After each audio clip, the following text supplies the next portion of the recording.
having a wonderful day. I am going to give everybody just a second to get in and let me lower this volume. It's echoing. All right, let's see.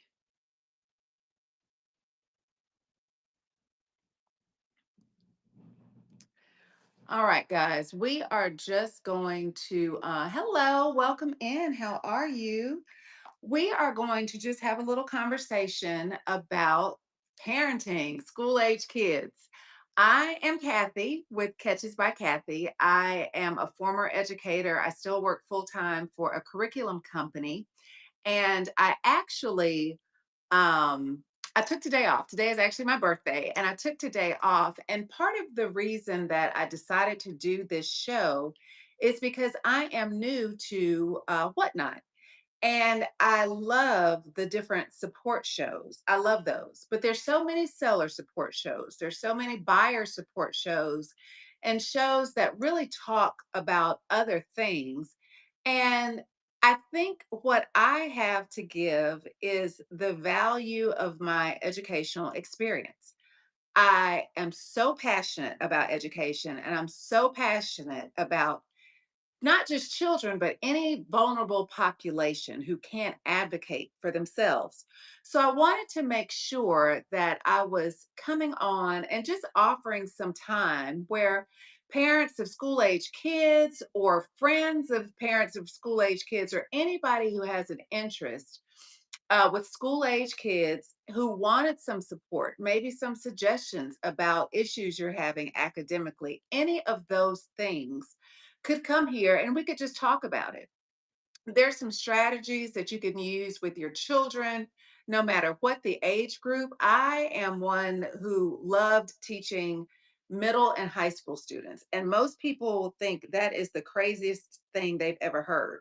But I've absolutely loved it. I've always loved it. I've always enjoyed the that population of students always. And so the thing that I love about it is those are the times when, believe it or not, your kiddos need you the most. The older your children are, the more independent they think they are, the more they need you as a parent. And so there's so many things going on in schools today and just in the educational forum that I just wanted to offer a space to talk about. Now, I was a former math teacher, and a lot of parents tell me that they have had so many issues with their children and their children hating math, absolutely hating math. I'm going to go in because I'm streaming on YouTube as well. So I want to make sure that I'm actually able to see and monitor that. So give me just a second while I do that. Let's see here. But math is one of those things that children and adults are afraid of math. And there's no reason to be afraid of math. I want somebody to tell me what they're afraid of when it comes to math. What are you afraid of? What's hard? What do you find difficult? And what do your children find difficult about math? I am having technical difficulties. Will you please drop a Y in the chat if you can? Uh-oh, hold on one second. Okay, I'm multi-streaming to YouTube and I'm trying to make sure it's streaming, but I am not seeing it. So if you're seeing me on YouTube, please join the link so that I can answer any questions that you have on Whatnot. But I did make some strategies and I wanted to just share them with you. I've kind of gone over some things that worked for me when I was in the classroom and things that I would do to give parents support when it came to math. And particularly if you have children who don't like math or who find math very difficult, then I want to highly, highly recommend that you all make math a game. Okay. Make it real. For instance, I love to cook. I absolutely love to cook. I'm the mom of three adult boys, and when my boys were little, the way they would get extra support with math is that I would let them use a recipe. And I really don't use recipes, y'all. I don't, unless I'm baking a cake, I don't measure. I'm not that kind of cook. But I intentionally used recipes for them so they could learn fractions. They could measure. They understood what a fourth of a cup was compared to a full cup. And we just kind of talked about that. They understood how to identify fractions on the actual measuring cup and talk about what that meant. That a fraction is just a part of a whole. And once they start to see that and understand it in real life, it makes the concept make sense to them. Believe it or not, it absolutely works. And there's no longer this fear of math, but an appreciation for what it is. Everybody is not going to love it, but it's an appreciation for what it is. The other thing that I think is a really neat idea, if you have children who are athletes and they love to play sports, one of the things you can do is you can always talk about math and scorekeeping. Take, for instance, football. Okay. How many yards do you have to run to get a first down? Okay. Then if you only complete 3 yards, what is the fraction of your yards completed to a first down? 3 out of 10. 3 out of 10. Okay. And then we go a little further with the equivalence. And we can, take it over a level into decimals. There are all kinds of things that you can do to make sure your kiddos understand math and you can support them at home. A lot of parents talk to me about this being, the new math. The new math. It's not the way we learned it. We learned it as very traditional, rote memorization. That was just our thing. And so when kids, welcome in, y'all, welcome in. So when kids come home and they talk about, I don't know what's going on in my math class, sometimes as parents, we're looking at their homework and we're looking at their information and we're like, we don't know what's going on either. That's not the way we learned it, right? The whole concept is to put it into daily opportunities to make it make sense. Okay. For instance, let's go back to cooking. If you're cooking, even if let's say you're making cookies, okay? If you're making cookies, allow your child to double the recipe or make half of the recipe even. There's so many ways to teach math at home, just in the kitchen, doing fun stuff. The other thing is to have children talk about their experiences in school. For instance, if you are focused on math or reading, it doesn't matter. Have kids talk about it and have um, a very specific thing, a very specific concept that you want to talk about with your child. So it could be something like, um, for instance, one of the things that I would always notice with my boys is when I would pick them up from school and we would have those conversations in the car. How was your day? Fine. What did you learn? Nothing. Okay, so the questions changed a bit. Instead of how was your, well, you can't ask them how their day was because that you genuinely do want to know that. But instead of saying, what did you learn? Name the two things that you found most curious today. Make them think about it. Increase those critical thinking skills. What was the most memorable part of your day? And then follow up with, why is that? Why do you think that made such an impact on you today? That starts the conversation. We all know, particularly with teenagers, most of the time, they're not interested in talking to us. They're just not. So we want to make that conversation inviting. We also have to remember to not judge necessarily. We want to advise, we want to definitely have our boundaries with our children, but we want to remember that in order for them to keep talking to us about things, um, we can't necessarily give them serious judgment at the time, right? There's always a way to address it, but we want to address it carefully because we want this to be their safe space. And in order for this to be their safe space, they have to continue to want and continue to believe that they can come and talk to us. Okay. Um, the other thing that parents can do with their children is help establish those routines. Children work most efficiently and effectively when there is a routine in place, even if it's at home.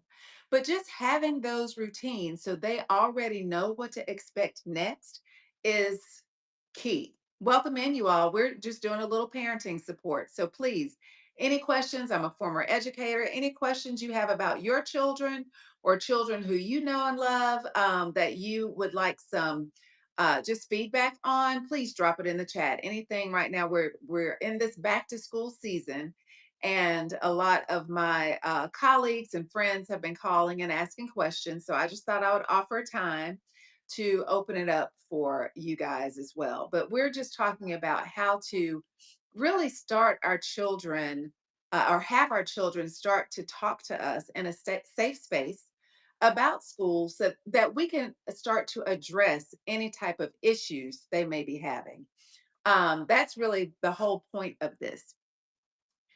The other thing that I will say with children is finding out what was the most exciting part of their day is key because we always want to start with that glow. And then we want to say, well, what was the hardest part of your day? What was the most disappointing part of your day? Let them talk about that too. Let them know that you want to hear the good and the bad, the good, the bad, and the ugly. Who's your favorite teacher? Why? Why is, Dr. Watson your favorite teacher? And you want to then pursue that conversation to find out the things that they love about school. They'll also tell you, more than likely in that conversation, they will probably tell you who their least favorite teacher is by comparing the favorite teacher to the least favorite teacher. And you can kind of figure out how to support them, particularly if that's an area, a subject area that they don't like, because if they're not naturally attracted to it and they've had a bad experience in the classroom, they're going to associate that experience in the classroom with that subject area. So, for instance, my youngest son, from the time he was a baby, he wanted to be a pediatrician. Well, he took biology as a freshman in high school, did not have a great experience with his teacher, and decided he didn't want to major in anything that required him to take many levels of science. And there was nothing I could do to convince him otherwise, that this was just a bad experience. And it was really my fault because I caught it too late. I caught it too late. So I take responsibility for that. Okay. But making sure that children understand they can talk to us and we want to know what they think and what they're experiencing about school is key. It's their safe space. And we're not going to know if it's not a very open conversation with them. All right. Academically, if you have children who are struggling, particularly in reading or math, there are a couple of things we can talk about So far as strategies, if you have kids that are, getting ready for the ACT or SAT and you want to talk about that, drop those questions in the chat. I am happy to entertain any and everything. And if I don't know the answer, I'll tell you that. I don't know. I don't know everything. I'm a former educator and was in education for a very, very long time. Still in the educational space. I work for a curriculum company and I'm off today because it's my birthday. So I took today off and decided that I wanted to do something to give back. I always try to do some type of volunteering on my birthday, and I wanted to just give back to my whatnot community. The last few months, good afternoon, rather. Welcome in. The last few months, I have just learned so much from my friends here at Whatnot. I want to give back in the things that I know about. So if you have questions about academics, if you have questions about school in general, K 12 questions, I am happy to answer those. And like I said, if I don't know the answer, I am always very transparent to say, I'm not sure about that. Okay.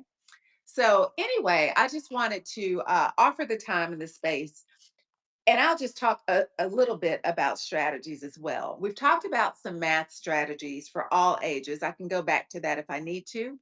But let's talk about reading a little bit because a lot of times we find our children who are not necessarily struggling to read, but they can't stand it. They don't find it enjoyable. They think it's boring. Y'all hang in there with them. Find something they enjoy.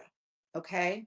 If you have little boys or little girls who play sports, find little chapter books that are sports related. Okay.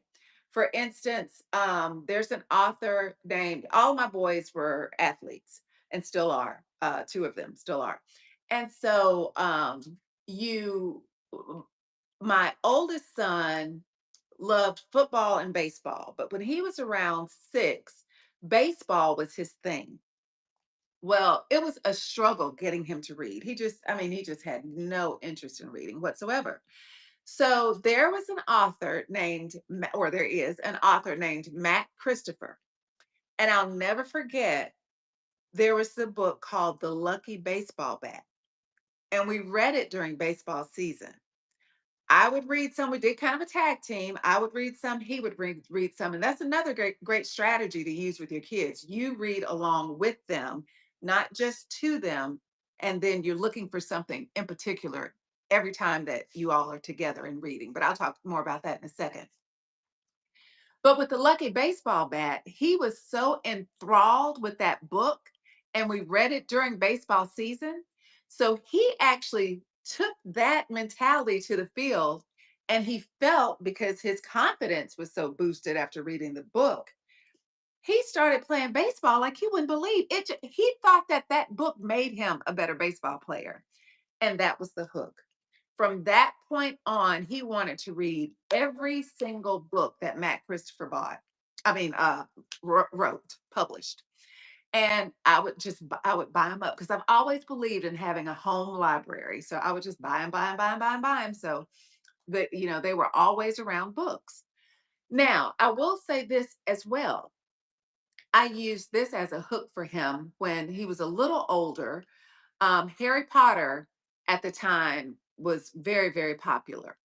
And we were at a friend's house swimming, and their son had a Harry Potter video game.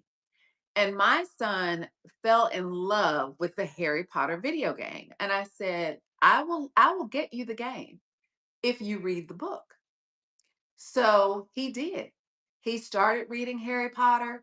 He attributed what he'd learned about the game, couldn't wait to play it again, and he was hooked.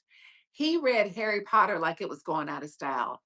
I remember when The Order of the Phoenix, which is like 1,000-page book, came out, we had to be at the bookstore at midnight when it came out.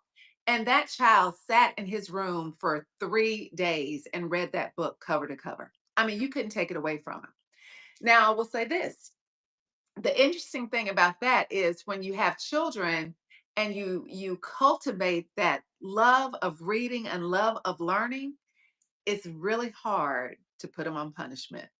I mean, what are you gonna say? I'm gonna take your books away because he could care less about if we took a video game away. Fine, he had his books. If we never took sports away, that was one thing we did not do because I wanted that to be associated with good physical activity. So we never took sports away, but you're always a student first and then an athlete. Okay, so there were other ways we kind of manipulated that. But we got into this whole Harry Potter thing, and that was it for my oldest son. My youngest son developed the love of reading. Well, I'm sorry, my middle son developed the love of reading a little later. And I'll tell y'all a funny story about this too. And I didn't realize it was happening. But if your children see you reading a lot, now they see us on our phones all the time. But maybe if we're, I don't know, reading something like not even the news because that could be so anxiety ridden right now, but the I don't know, just reading something on your phone, reading something that you can talk to them about from your phone, they'll get into the habit of reading as well. It was funny because all of us used to read at the dinner table, and my boys are 4.5 years apart. I have three, and my youngest was at the dinner table when he was maybe three or so.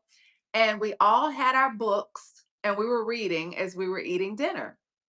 And my youngest started crying. And I said, "What in the world is wrong? What are you crying about?" I'm thinking he didn't want to eat the food. And I'm like, Dude, I mean, this is like no reason to cry. We've been through this before." So he said, "I can't eat my food." And I said, "Why can't you eat your food? Your food is right there in front of you. Go ahead and eat your food." He said, "I don't have a book." And I said, "What? You can't eat your food because you don't have a book?" Y'all, we read at the dinner table so much that my youngest made the association of you only eat when you're reading. Or in order to eat dinner, you have to be reading a book. He made that association on his own. And that's the only way we discovered that every single time we sat at the dinner table, we were reading a book. How bizarre is that? I never knew it, never planned it. We were all reading a book. And he cried because he didn't have a book and thought he couldn't eat. Children are amazing like that. They always think of these things that we never associate. All right, so let's talk about now we I want to talk about some strategies. Let's see, I've made some notes here. I want to talk about some strategies um for let's talk about test taking for a second, okay? Let's get into some of the conversation about maybe SAT or SAT prep.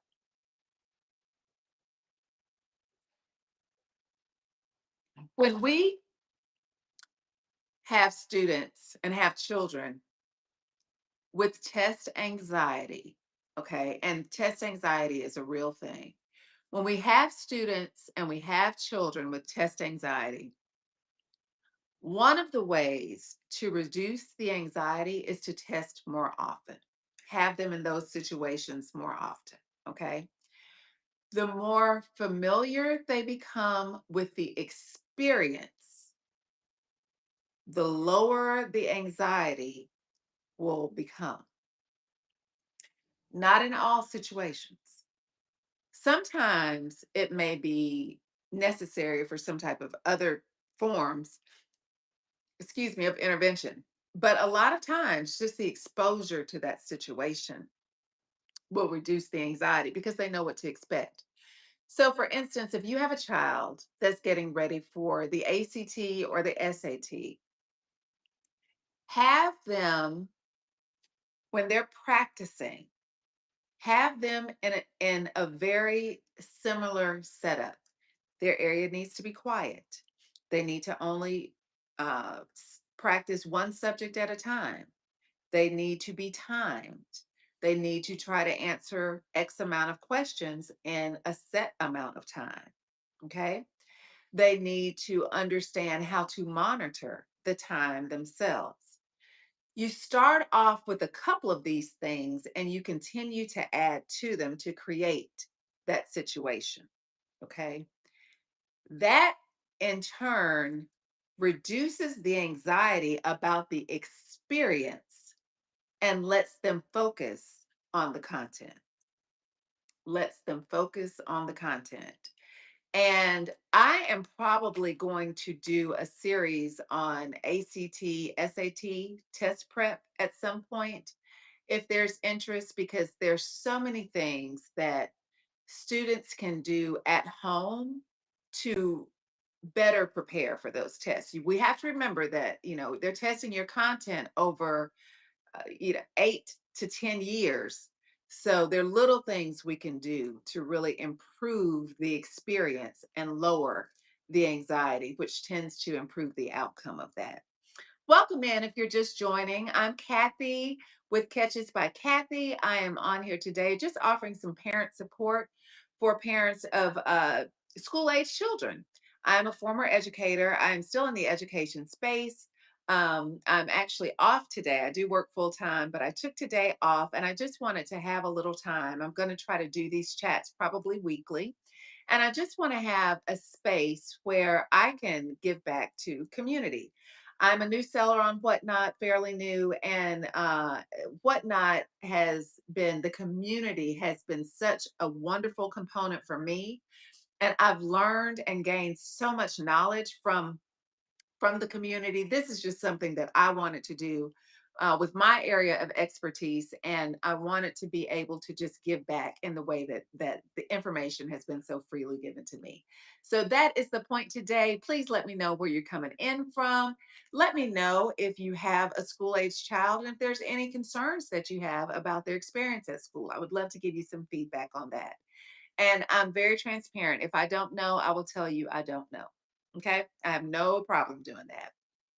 Um, so we've talked about strategies for ELA and reading. We've talked about strategies for math.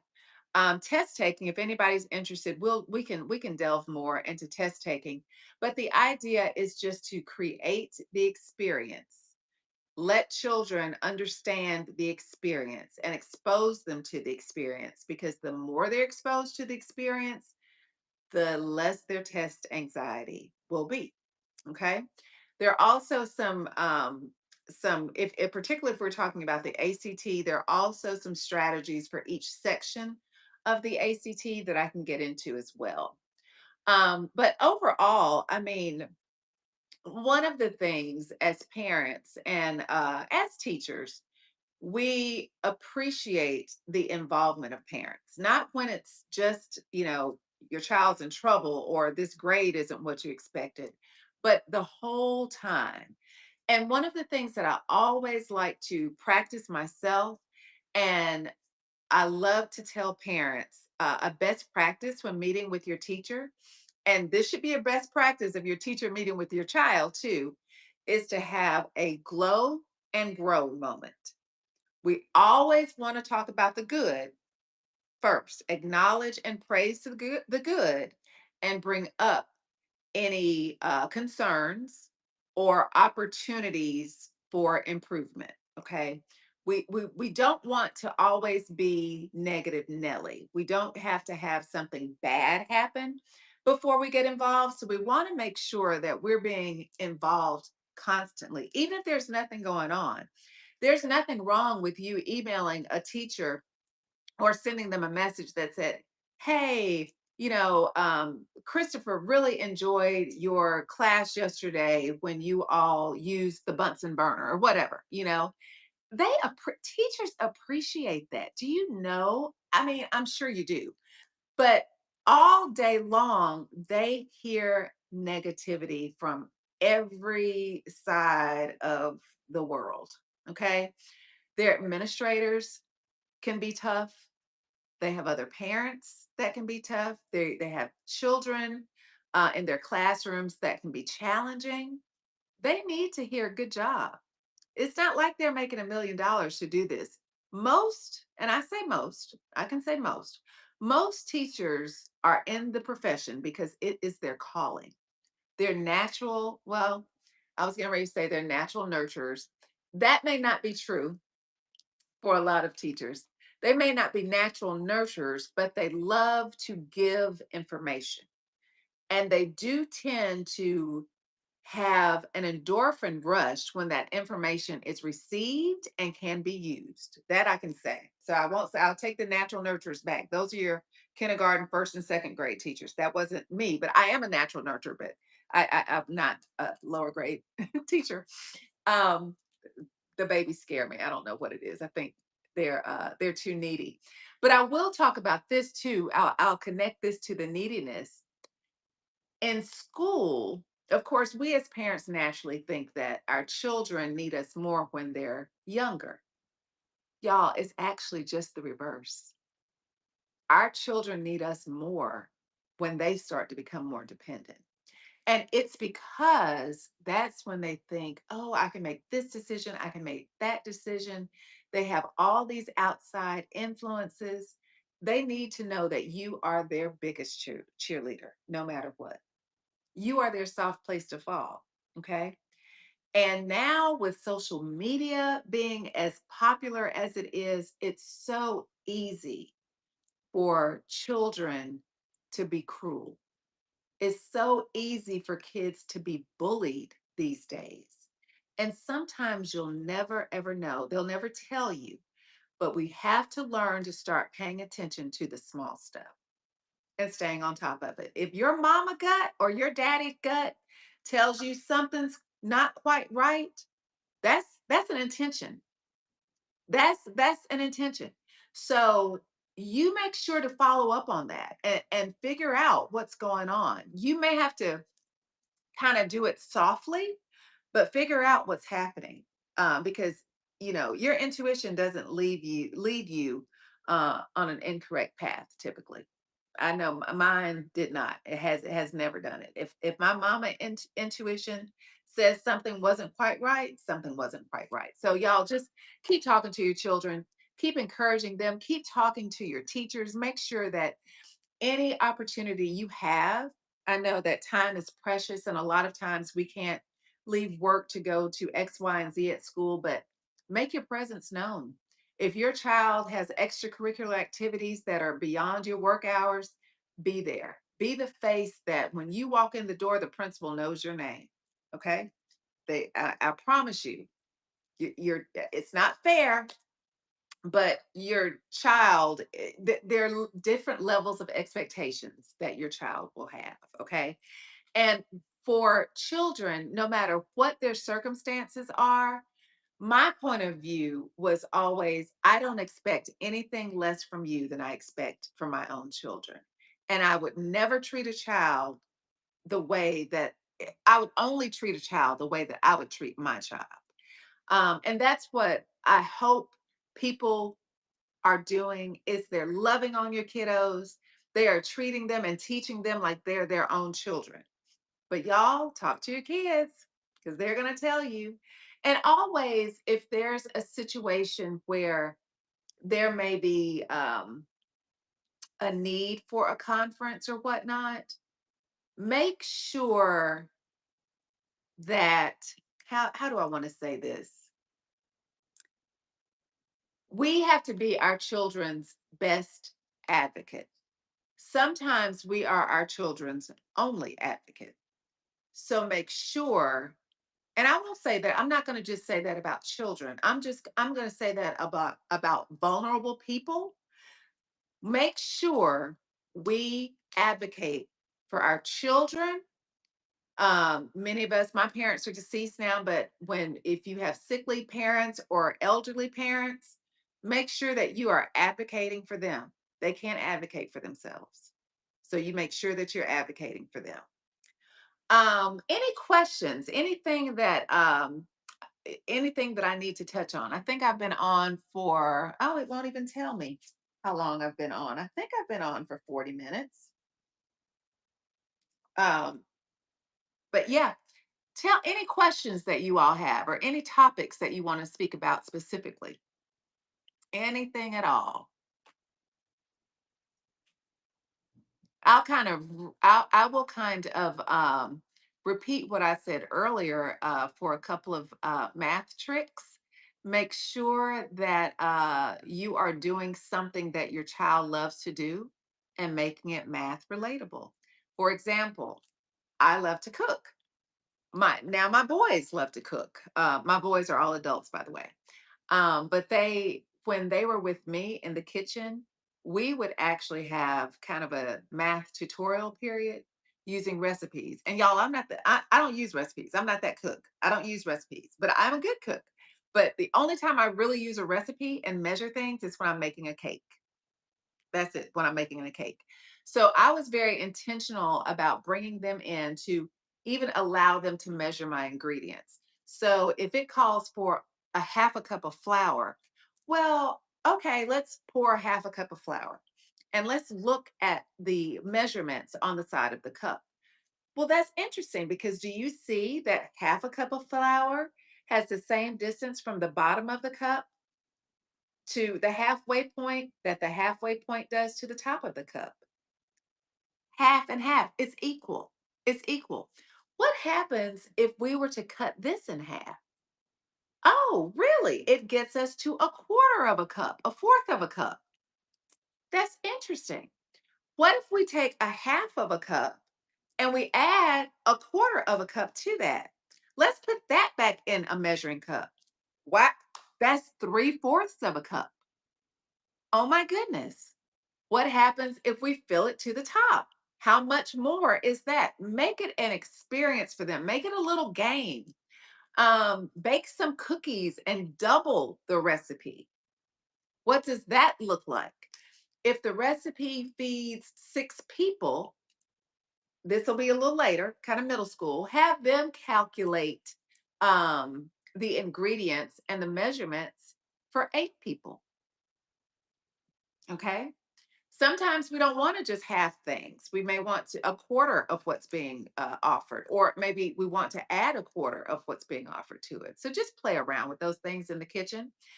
The other strategy that I'll give you about math is think about your children who play and love sports. Have it relatable. I gave the analogy earlier, the example earlier of using a football field. If you have a little boy or little girl and they love football, they understand what a first down is. How many yards do you need to complete to make a first down? 10 yards. Okay. Well, on this particular pass or run, the the athlete, because it depends on who's running the ball or running whatever. How many yards were they able to complete? Okay, 3. So, how many yards do they have left to complete? Okay, so 10 minus 3 is 7. Well, let's think about this as a fraction. If a fraction is a part of a whole. So, if they were able to complete 3 yards, but they needed to complete 10 yards, what does that fraction look like? What part of the whole have they completed? So, they've completed 3/10 of the first down. Now, we never hear sportscasters talk about the 3/10 of a first down, but that's a great way for little boys who play football or even little girls who may play football to really understand math concepts. Okay. I just give that example. Same thing with soccer, with baseball. Oh my goodness. With baseball, you can do so much with math. Talk about RBIs.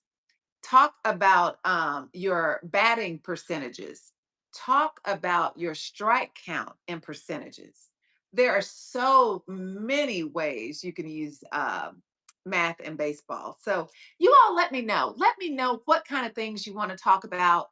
And I will start doing these, just holding space weekly to have these conversations as our children are getting back into school and parents are or grandparents or you may be a tutor at church, whatever your role is. I want to have a space to be able to encourage you and to be able to give you any feedback that I can as a former educator. So that is it in a nutshell. Any questions or any topics that you all want to talk about today? And please drop in the chat where you're joining in from. And let me know what you think would be helpful to talk about as well. because I want to be helpful. So let me know what would be helpful. Would it be testing, like ACT, SAT tips? Would it be a session on math strategies at home? Would it be a session on how to cultivate children who love to read or not hate to read? What would y'all like to know? What would you like to talk about? Would it be strategies on getting more involved at your child's school? Would it be strategies on how to have tough conversations with your child's teacher? What would you like to talk about? Y'all tell me. Tell me, tell me, tell me. Nobody's saying anything. Y'all let me know. I need some feedback so I'll know what to talk about next week. Next week, oh yeah, I'll be here next week. I'll be traveling the week after, but I'll probably have to hop on in the evenings. And this will not be my normal time, y'all. I still work full time in the education space. I work for a curriculum company now, and I'm off today. So I wanted to just try this out today to see how it felt, how I could make it better, what the feedback would be. So you all, I will definitely drop my shows and please bookmark them. Please bookmark them. I will make sure to drop this show. I'll schedule it next week. It'll probably be in the evening or early in the morning. It's going to have to be one or the other. But I'll try to be consistent on the day. Sometimes I've traveled, so I have to kind of change the day. So you all bear with me. But if it's helpful, I will definitely continue this series. But you all give me some feedback on what to talk about because I wanna help. I'm here to help. So y'all let me know what you want me to talk about. All right, all right. Well, I appreciate each and every one of you for joining me today. It has been such a pleasure to just have the space, hold the space for community. I think that that is the beauty of Whatnot is the community, and I just wanted to do something to give back. I've been given so much in the way of support the last couple of months that I've been on here that I wanted to do something to give back. So I will continue to find things to talk about that are related to my area of expertise, which is education. But if there are other things that you want to talk about, we can certainly do that too. I am totally open, but you all just let me know, let me know, let me know.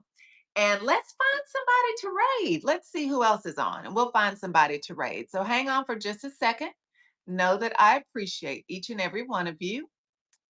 Let's go to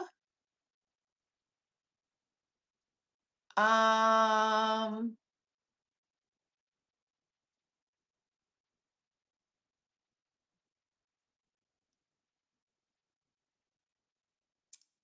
let's see. Let's go to Living Bliss. Let's see what she's talking about.